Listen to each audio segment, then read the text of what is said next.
Good evening and welcome. 2020 is going to be an interesting year for Fiji-EU relations, with the Cotonou Agreement, which governs Fiji and the Pacific relations with the EU, coming to an end this year. But what happens after that? To discuss this and more, we have the EU Ambassador to Fiji and the Pacific Islands, His Excellency Sujiro Seam. So good evening, and it's a pleasure to have you here. Good evening, Nazir, and good evening, Geraldine. So first of all, let's talk about the Fiji-EU relationship. As the newly appointed ambassador, what expectations or aspirations do you have for the Fiji-EU relationship, and how do you wish to further deepen EU's relationships with Fiji? Well, listen, let me first of all say that the relationship between the EU and Fiji is very strong.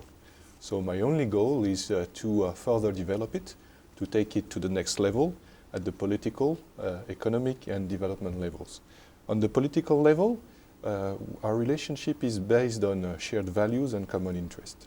I think it's very clear that the values we try to project to the world from the European Union are democracy, human rights and good governance. And in this regard, I think Fiji has gone a long way.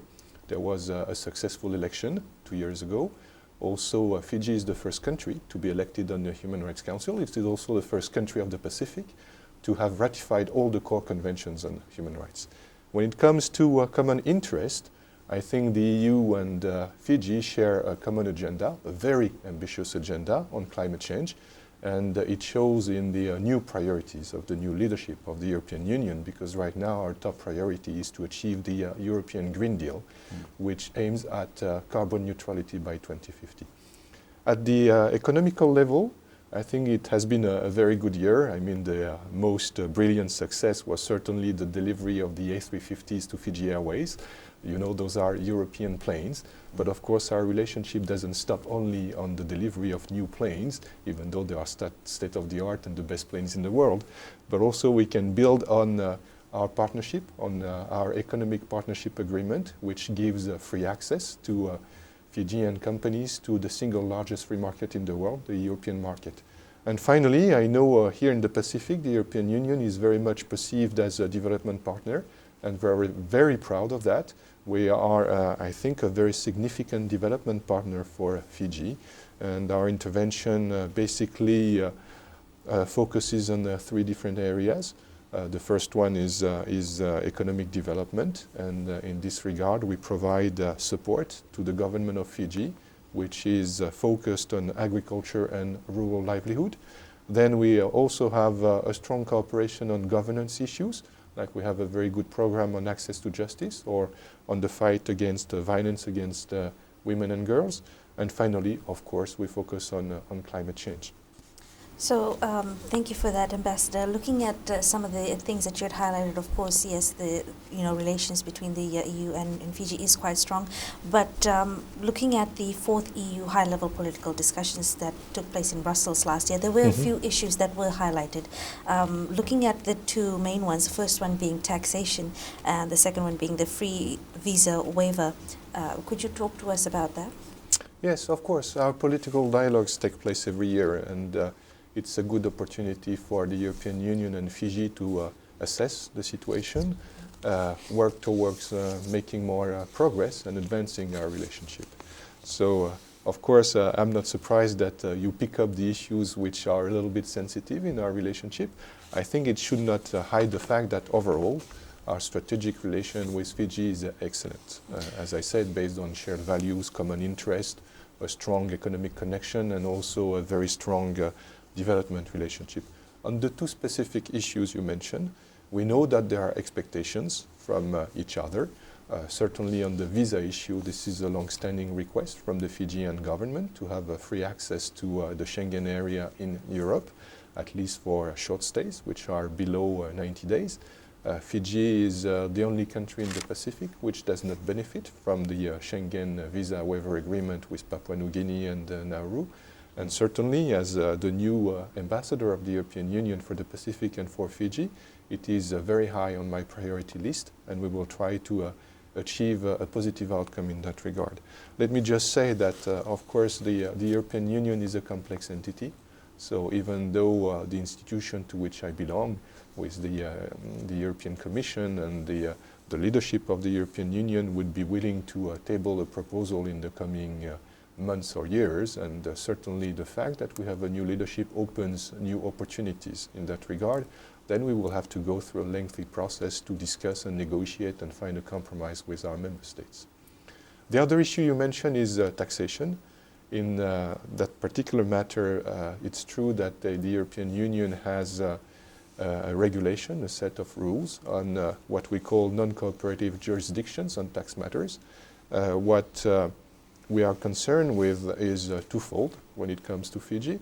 The first series of issues is that Fiji did not accede or does not participate in some of the global instruments and global organization on tax transparency and exchange of information on tax matters. So that's relatively easy to solve. It's just for Fiji to make this move, to join the clubs, which are determined to fight on better tax transparency and to exchange information in that regard. The second series of issues is a little bit more tricky and a little bit more difficult to address. It's what we call harmful tax regimes. Fiji, indeed, in the European views, has some discriminatory tax regimes which benefit foreign direct investors. They are designed, of course, to attract foreign direct investment, but we believe in that area global rules have to be respected so that we ensure fairness and equity at the global level. So the second issue, unfair tax regimes that you talked about, that's what I'd like to get into a bit more. So the pattern here is that a lot of there were some few Pacific Island countries that have been added to the blacklisted countries. In a statement, Fiji's Revenue and Customs Chief Executive said that the decision by the EU is based on incentive packages that Fiji uses in order to attract and cultivate new businesses, such as moving headquarters to Fiji, thereby urging domestic economic activity and job creation, and as you said, foreign direct investment. So the issue is that especially from the perspective of the EU, is this a one-size-fits-all, that every single country should be following the imposed tax regimes or what the EU wants? Listen, those are global rules, and it's a little bit like the fight against climate change. If you have free players who do not respect the rules, it causes damage for everyone. Of course, one single country could take advantage of the situation, but that would be to the detriment of others. When it comes to foreign direct investments, of course, foreign direct investors want to invest to make sure that they maximize their rate of return and they maximize their profits. But if there are incentives in one country which do not exist in other countries, then the decision will be a little bit biased, and what benefits one country would be to the detriment of another. So it's the reason why we set it as a global rule, and actually developing countries have the most to gain in that area. I understand. I hear what you say, and especially since this is such an I guess sensitive issue, it has garnered a lot of I guess criticism, especially in local social media among local of course experts that we have, and a lot of these people are claiming that these tax incentives and tax regimes were originally used by a lot of countries in order to gain a lot of development, and when Pacific Island economies that are naturally disadvantaged because of their size and their geography wants to do the same, the EU is this huge economic entity that's sort of, I guess, pushing away the ladder for all of these other countries. Well, let me just say, Nazir, in that regard, of course, we know it's an issue between the European Union and Fiji. We know this is an issue between the European Union and the Pacific, because the matter was taken up by leaders at the Pacific Island Forum leaders meeting in Tuvalu and the year before already in Nauru. So this is not a new issue. I think positions are clear from the Pacific and from the European Union. I think our position is well set up. I mean, what we want to achieve is global equity and fairness, and you can understand that, of course, it's not a matter when you want to impoverish your neighbors to make yourself richer. So that's the bottom line. I mean, okay. You have one jacket. If you wear it, I cannot wear it. Okay? If I give you mine, I don't have mine anymore. So that's what we're talking about. Global rules, global equity, global fairness. Now in the Pacific, we recognize that the capacity to address this set of complex issues is a little bit lower than in other parts of the world. And that's the reason why in the dialogue we have engaged with the Pacific countries which are on our lists. We have offered a dialogue, a more in-depth regular dialogue between our tax authorities and your tax authorities here in Fiji or in other countries in the Pacific, because Fiji is not an isolated case. Also, we can provide technical assistance, so we can bring expertise to have a better understanding of what the expectations are and a better understanding of what needs to be achieved in order to comply with the requirements we try to promote at the global level. Stay with us. We'll be back after a short break. So, Ambassador, we were talking about visa-free access in the Schengen area, which includes the countries that are included in the European Union. Fiji has, of course, as you're aware, repeatedly made calls and requests for Fiji to be included for as a visa-free state. And you spoke about it a bit in the last segment. So, in terms of a timeline or a road ahead, what needs to happen, and when will it happen? Well, Nazir, let me just at the outset indicate that visa-free access, of course, is good, but it doesn't solve all the issues about circulation of people between the Pacific and the European Union, because what we're talking about is the waiver, which would give access to Fijian citizens holding a Fijian passport for stays below 90 days. Okay, so that would be for tourist and family visits. That wouldn't address the issue, which are also very important, of people wanting to move to the European Union, for example, for studies, which usually are longer than 90 days, or for the rugby players from Fiji, for example, who would seek employment in the rugby championships in Europe. So even though we would address the issue of visa-free access for short-term visits, I think we would still need to work on visa mechanisms to allow Fijians to go for long stay in Europe. Having said that, on the visa waiver request, I think it is clear that Fiji is willing to put a request to that effect. I committed myself to help Fiji achieve that objective.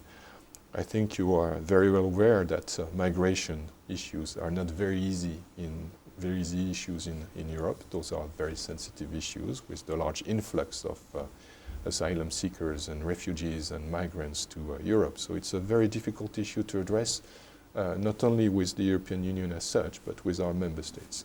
So that's the reason why I think when we talk about deadlines and timeline, we have to factor in the fact that, of course, even if the new leadership of the European Union is willing to put a proposal on the table, then it will take months, if not years, for the member states to agree, because that's normally the duration of the processes we're contemplating within the EU before we can reach a final decision. No? So my goal would be in the next 4 years, as I'm starting this position for the next 4 years, to try to achieve that process, to have this request considered by the European Union and then negotiated among member states. Of course, it's totally impossible to predict the final outcome, because this will be the result of this negotiation between member states. Let me just conclude on that point by saying that Fiji is not the problem. We do not have an issue with visa waiver agreement with Fiji. The problem is that when you have a proposal put forward by the European Commission and considered by the European Council of Member States, Fiji will not be the only country which will be willing to be on the list. So we will have other countries which will be more sensitive for the European Union. And unfortunately, it will be a package deal. This is not, I think it's not possible for us to consider just a single request for Fiji. So even if we recognize, and certainly those are the messages I pass to my headquarters, there is no migratory risk. It's not like other countries where visa holders have a strong temptation to overstay the visa and become illegal immigrants. I think for Fiji the risk is very low. but nonetheless, because Fiji will be considered in a package with other countries which will be more sensitive, that might introduce some delays and push the deadlines. So if we talk about the fifth high-level political dialogue between the EU and Fiji, which is due to take place in Suva to sort of, I guess, replace the Cotonou Agreement, what's on the agenda for this meeting? Well, those Cotonou Agreement and high-level political dialogue are linked but separate issues. The high-level political dialogue between the European Union and the members of the Cotonou Agreement is foreseen in the Cotonou Agreement, indeed. So we have one every year with Fiji. We alternate between Fiji and Brussels. Last year it was held in Brussels, so this year, of course, it will be held and organized and hosted here in Fiji, and I'm very much looking forward to it. Under the Cotonou Agreement, the high-level political dialogue is a unique opportunity once a year to meet at the highest possible level. So usually the Honorable Prime Minister of Fiji opens the political dialogue, and then the political dialogue itself is conducted by the line ministers. So, of course, the Minister of Foreign Affairs and National Security would have a big role to play. But because we're considering issues pertaining to taxation and visa, also the Ministry for Economy will have a very strong role to play.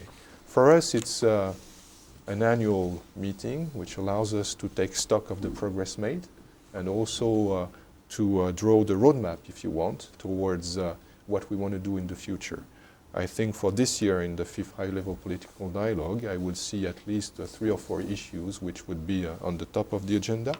There are the 2 that we have already discussed, how we can remove Fiji from the blacklist on tax matters, because let me be 100% clear on that. My goal is to remove Fiji from that list.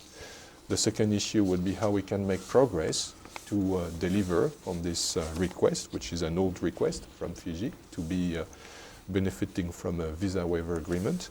The third issue, because you mentioned the Cotonou Agreement, and it's true that not only the Cotonou Agreement comes to an end, but also our current programming on development assistance comes to an end. So we have to discuss the next generation of development projects. And that would be the third issue, I presume. The in-depth discussion that we have to engage with the government of Fiji and colleagues in the European Union to select and prioritize areas where we want to collaborate in the future on development issues. Then, of course, there are many other issues. For example, we have with Fiji this economic partnership agreement, but we still need to discuss how we want to implement that, how we want to support the private sector, how we want to provide aid for trade or trade facilitation measures, how we want to strengthen value chains, in which areas we want to strengthen value chains to maximize the benefits of the economic partnership agreement between Fiji and the European Union. So as you can see, we will have a very full agenda. Let's move on to some issues like climate change, and I'm guessing climate change is also an important issue, obviously, to Fiji. We're on the front line in terms of the effects of climate change, and the EU as a whole has taken a very strong stance on climate change as well, more so than a lot of other developed countries. So especially given the way that it affects Fijians and the Pacific in general, talk to us about what the EU Green Deal is, which you mentioned earlier. Yes, and certainly. How does this respond or help in the global efforts to fight climate change? Well, I have to say personally, I'm very happy that the new leadership of the European Union put the European Green Deal on the top of its priority lists. The European Green Deal, it's not only a motto, it's not only a slogan, it's not only a concept, and the European Union has just laid out the plan of what it means. I think the first element is really about carbon neutrality. So we have this very ambitious goal to reach zero net emission by 2050. And although other countries in the world have already indicated their ambition to reach that objective of carbon neutrality, I think this new push from the European Union to date is the most ambitious one because of the size of the European Union. I mean, we recognize that Fiji or the Marshall Islands or New Zealand are walking that path as well, but it will be more impactful if it comes from the European Union because of our contribution to climate change. The second element in this Green Deal It's really about biodiversity, because we consider that climate change and biodiversity go hand in hand. So the intention from the European Union is to have a full-fledged new strategy for biodiversity. And you know that biodiversity will be a very hot topic for 2020, because we will attend at the end of the year the 15th Conference of the Parties on the Convention of Biodiversity, and that will be in China. The third element would be about clean technologies.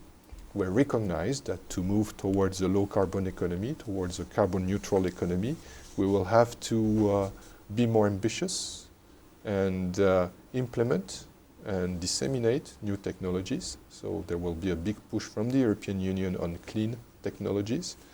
And finally, I would say the fourth element in this Green Deal is about an issue which is also a plague in the Pacific and in Fiji. It's about waste. So our response to waste would be to promote circular economy, how we can reduce, reuse, and recycle from the design up to the usage. So not only on the consumption side, but also on the production side. Of course, I'm in Fiji, so I witnessed firsthand the controversy about the implementation on the plastic ban, for example. The plastic ban will be necessary, but there will be other measures which will be necessary to promote the circular economy and to make sure that we decrease the impact waste have on the planet. You know, a lot of people would say that Fiji is really punching above its weight in terms of climate advocacy. My interest is more on a global level, especially with the EU and other developed countries. So many developed countries actually going back on their commitments, those made under the Paris Agreement. So many countries not honoring their agreements. What's the scope for EU leadership and the willingness from EU leadership to work with some of these bigger polluters? Ambassador Seam, if you wouldn't mind, maybe we could pick this up when we come back from break. We'll let you answer that question when we come back from our break. Stay with us.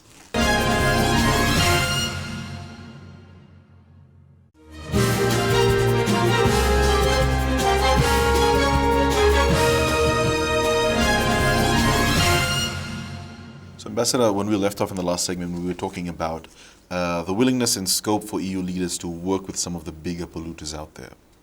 Well, listen, I think our strategy is really simple. We want to lead by example, and we want to lead from the front. We want to lead by example, which means that we have to do our share. We cannot force others to do their shares, because this is an international issue. It's about advocacy and it's about convincing.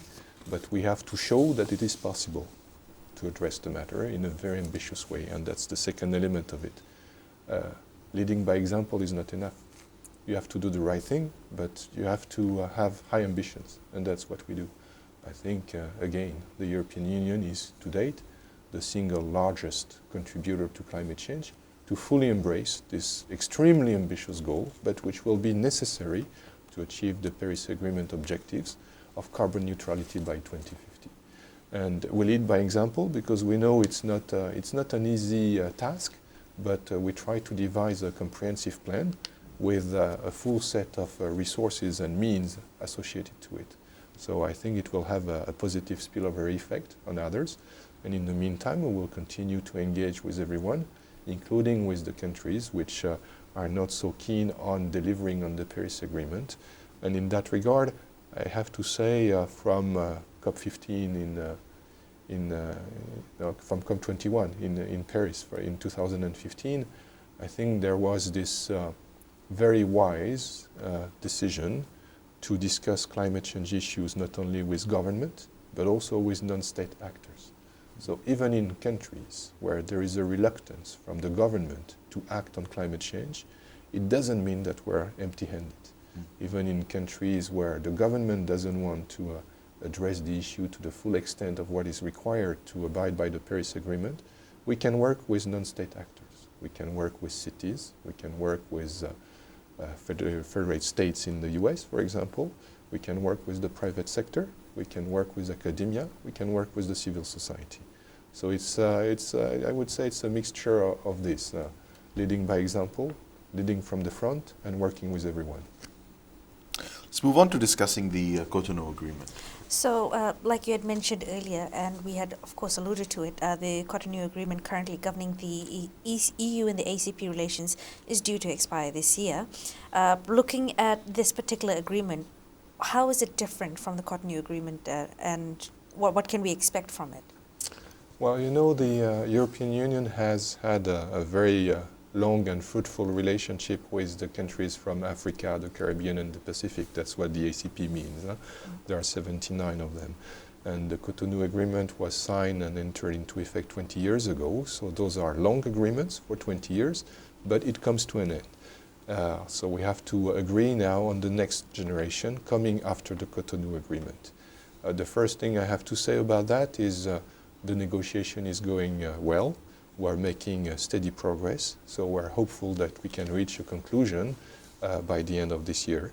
And the second element is that for the first time ever, the ACP ministers, the ACP leaders, decided to have the signing ceremony of this framework agreement between the European Union and the ACP countries here in the Pacific. They selected Apia in Samoa as the signing location. That will be the first time ever that it is not in a country in Africa, because Cotonou is the capital of Benin, but before it was in Lomé, Togo, and before it was in Yaoundé, Cameroon, all African countries. Now, speaking to the substance of this agreement, I think the main change will be the new architecture that we envision for the framework between the European Union and the countries from Africa, the Caribbean, and the Pacific. We will have, on the one hand, a foundation agreement, which would be working for all the 79 ACP countries, and associated to that we will have 3 geographical protocols, including a specific protocol for the Pacific. So I think that's the main innovation.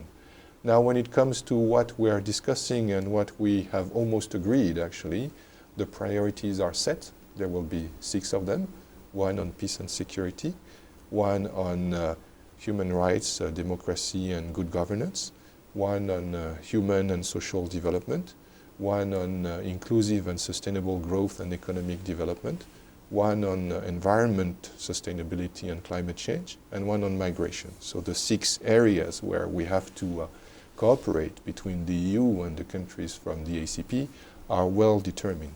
Now, I mentioned this innovation of having not only a foundation agreement for everyone, but also regional protocols. The leaders in the Pacific are participating in the global negotiation. The region is represented by Papua New Guinea and Samoa, and we've made good progress. We had a good dialogue last year, a year ago in Samoa, and another negotiating session here in Fiji. And I think one of the main achievements is to recognize that in the Pacific there is a need for a specific chapter on climate and oceans, which are unique areas of interest for the Pacific. You know, a lot of academics would I guess, echo your call to have, I guess, solutions tailored for the region, because the ACP is a big umbrella. And even within the Pacific region, let's say if you compare Fiji and Papua New Guinea, or Fiji and the islands of Kiribati, a lot of issues that affect one Pacific island country are not necessarily those that affect another. So I'm just guessing, I'm just trying to ask what the scope is for making, I guess, tailor-made solutions for each and every Pacific region. Well, I would say, Nazir, it's a 3-stage approach we have here. We have the foundation agreement, again, that works for everyone, the 79. Then we will have the Pacific Protocol, which would work for the Pacific, and it will respond to the specific needs of the region as identified by leaders of the region. So the Blue Pacific strategy, the ocean dimension, the climate change priority are well embedded into the regional protocol. But afterwards, we mentioned the political dialogue, and we mentioned the specific relationship between the European Union and Fiji, and that's where it comes into play at the last stage of this 3-stage approach. We will have a country-specific approach. It will be within the framework of the Post-Cotonou agreement or the Samoa agreement, if it is signed in Samoa. But that's the reason why we need now to engage in a discussion with each of the countries, taking into account the priorities and the new setup of the Post-Cotonou agreement, to identify specific areas of interest and cooperation between the European Union and let's say, Fiji in that regard. But, you know, as the ambassador of the European Union for the Pacific, I have responsibilities for 13 countries, so we have to do it for each and every one of the countries.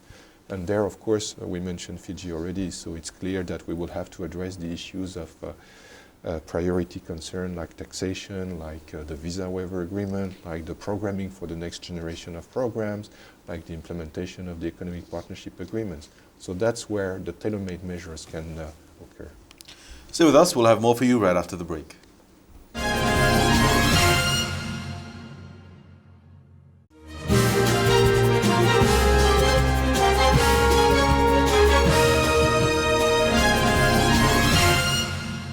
So let's talk about trade relations between Fiji and EU, especially in the field of agriculture. In 2017, your predecessor mentioned that the European Union had a total of approximately 45 million or 20 million euros in aid, or rather in trade, to support the agricultural sector in Fiji, and that preparation of this program is ongoing in close cooperation with the government as well. So we'd just like to get an update on this and what's happened. Yes, those are actually two separate issues, Nazir. We have development on one side and trade on the other side. Of course, they might be interconnected, because if we provide development assistance, it will allow Fiji to increase its capacity to export and trade with the rest of the world, including with the European Union. But on the development side, we have three different areas of intervention.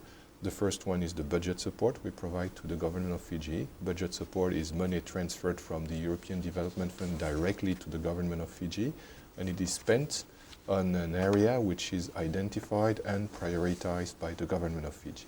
In the past, it was sugar.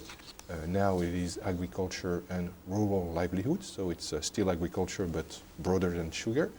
And there are the 20 million euros, or now 50 million Fijian dollars, you were referring to. So we're making good progress on the implementation of that specific budget support. The second area where we try to provide development assistance is governance.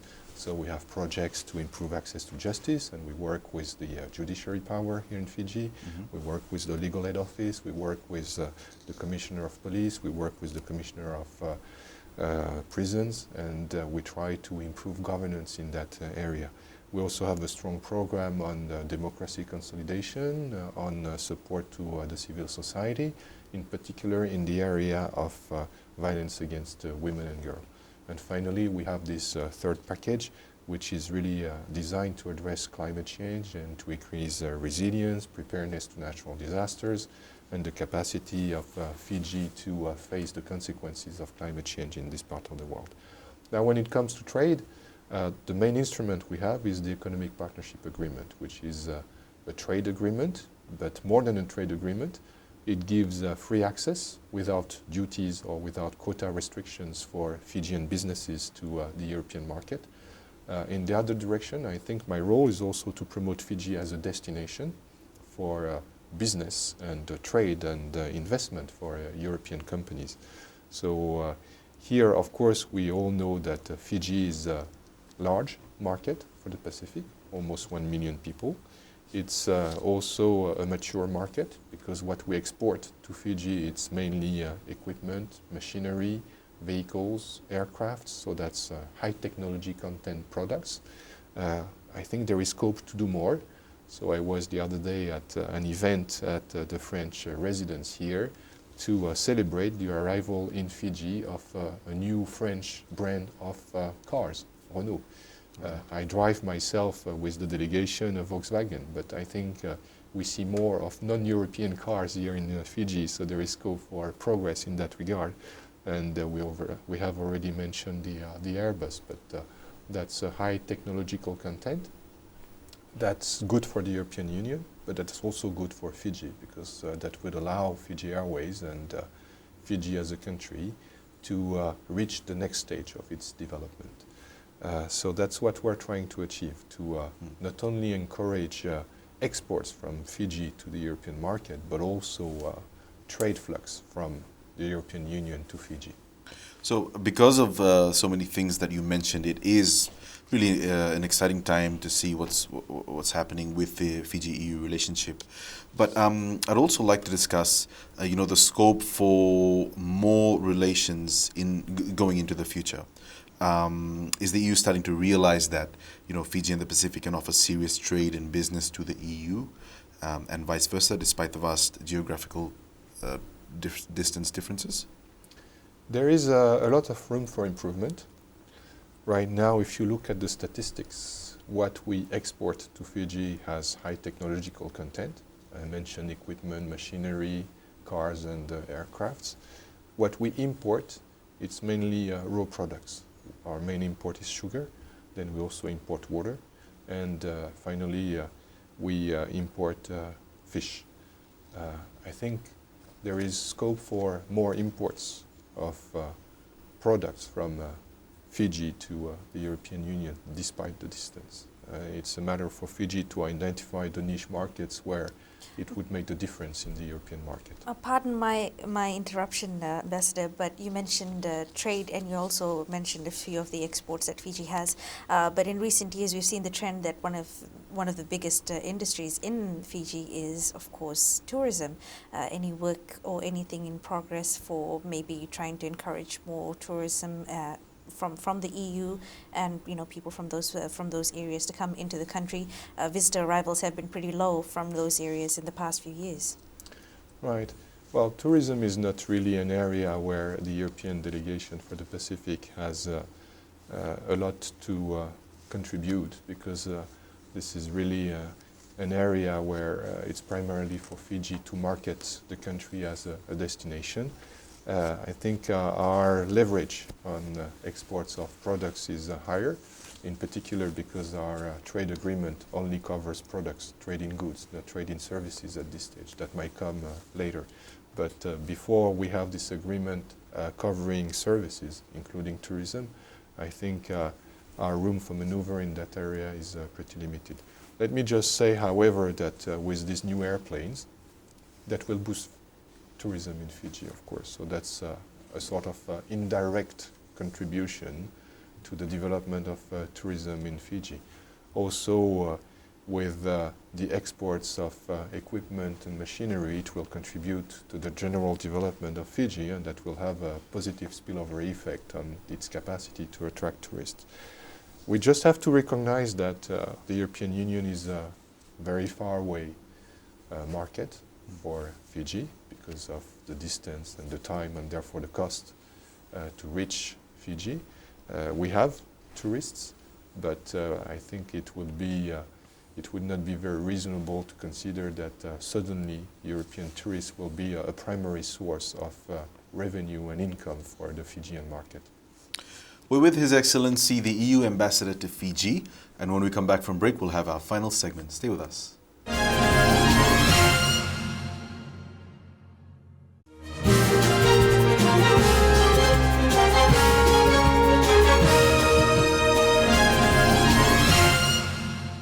Ambassador, let's move on to some global affairs in our last segment. Certainly, Nazir. The EU, both as an economic and political powerhouse, I guess, of the globe, is involved in a lot of political affairs on a global level. But let's talk about some stuff that's happening within the EU, especially Brexit, something that everyone's talking about, and the way that it can, I guess, affect the future of the EU. Would you like to comment on that? No, I would not.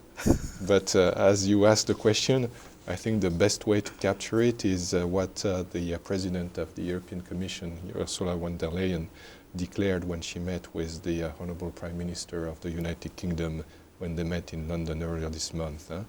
The UK is an old friend, and we have to work on a new relationship. And that's all you're prepared to say for now? I think it's still very unclear what the relationship will be after the UK exits the European Union by the 31st of January of this year, because discussions are still ongoing on how we will manage this new relationship with an old friend.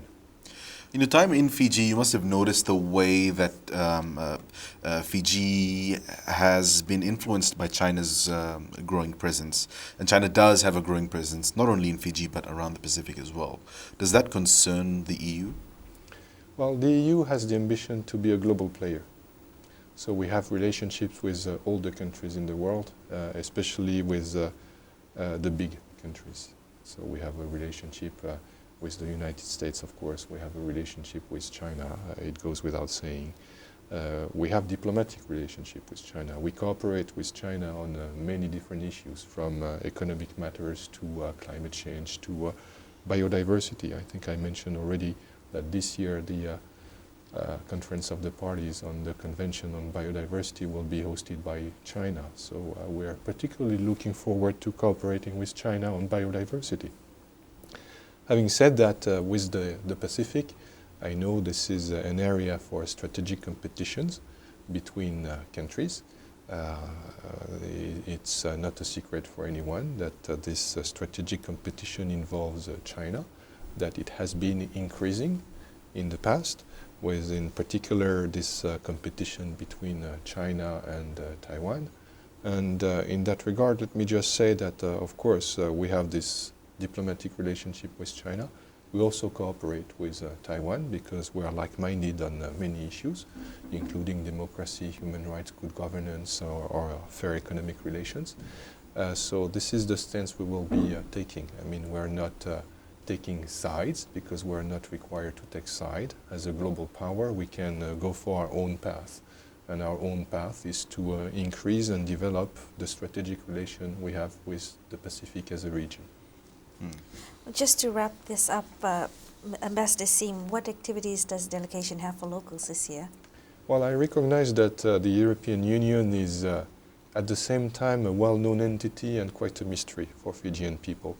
So I think it's important for us to engage more with the population of Fiji, with the people of Fiji, and to have more events to raise the profile of the European Union in this country. To that effect, I think our flagship events are the celebration of May the 9th as the Day of Europe. We focus on universities on that day. We have this famous university quiz where universities in Fiji compete on their knowledge on the European Union with some good prizes to award. We also have a film festival. We had a film festival on human rights, which is one of the core values of the European Union, but we will have a European film festival, so this will be an innovation for this year. And we also organize a beach cleanup because you know the commitment we have to climate change and oceans. I think for this year, what I will try to achieve compared to what we have done in the past is to focus more on youth. The last beach cleanup we had here in Suva was organized in partnership with the Ministry of Youth, and we will build up on this relationship so that we can more engage the youth of Fiji to increase their knowledge and their willingness to do things with us, with the European Union. Ambassador, unfortunately, that's all we have time for today. We wish you all the best and thank you for joining us, and we hope to have you back someday. Well, thank you very much, Nazir, and thank you very much, Geraldine. And that's all we have time for on the show tonight. Join us again next week. Have a good evening.